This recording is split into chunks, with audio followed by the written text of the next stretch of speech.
অবস্থা। আমি গার্ডেনটাকে একটু গুছিয়ে আবার এই যে আজকে মাটি আনছিলাম, গতকালকে মাটি নিয়ে আসছিলাম, এই মাটি গাছের গোড়ায় দেব। এই যে সুন্দর পাতা আসতেছে মাশাআল্লাহ। এখন এগুলো নিচে আমি মাটি দেব। আর একটু শৃঙ্খলা করে আবার দেখাবো কতটুকু কাজ করলাম গার্ডেনের।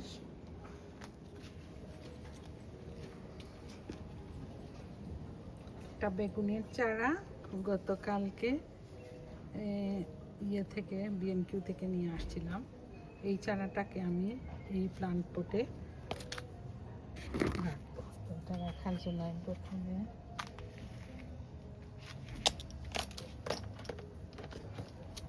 এভাবে আমি শেপ বানিয়ে নিয়েছি, রাউন্ড শেপ, পটের শেপ।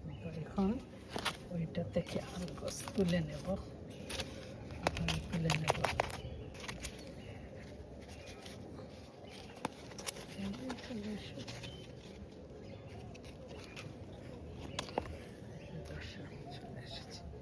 এখন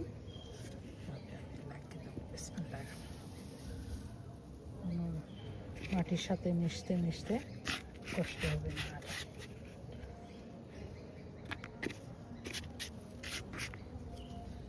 সাইডে মাটি দিয়ে দেবো। এখন গাছটার চতুর্পাশে পানি দিয়ে দিয়েছি।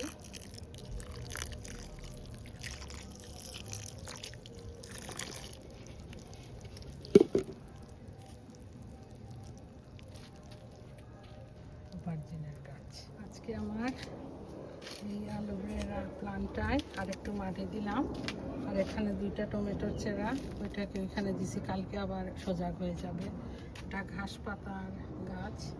আর এটা আমার বার্থডেতে ছিল, আমার অফিসের আমার কলিগরা দিয়েছিলেন। তো এটা দেখছি নতুন পাতা আসছে, এই যে নতুন পাতা আসছে, সেটাকে নতুন টবে নিয়ে নিয়েছি। আর এখানে আমার শৃঙ্খলা আরও করতে হবে ইনশাল্লাহ। আর এটা হচ্ছে আপেলের গাছ। আপেলের গাছটা অনেক বড় হয়েছে, আমার সমান লম্বা হয়ে গেছে, আমার সমান লম্বা হয়ে গেছে, অনেক লম্বা হয়েছে, আমার সমান লম্বা আপেলের গাছটা। আজ এ পর্যন্ত, কাল আরও গুছ কাজ করে আবারও শেয়ার করবো ইনশাল্লাহ কী কাজ করলাম বাগানে।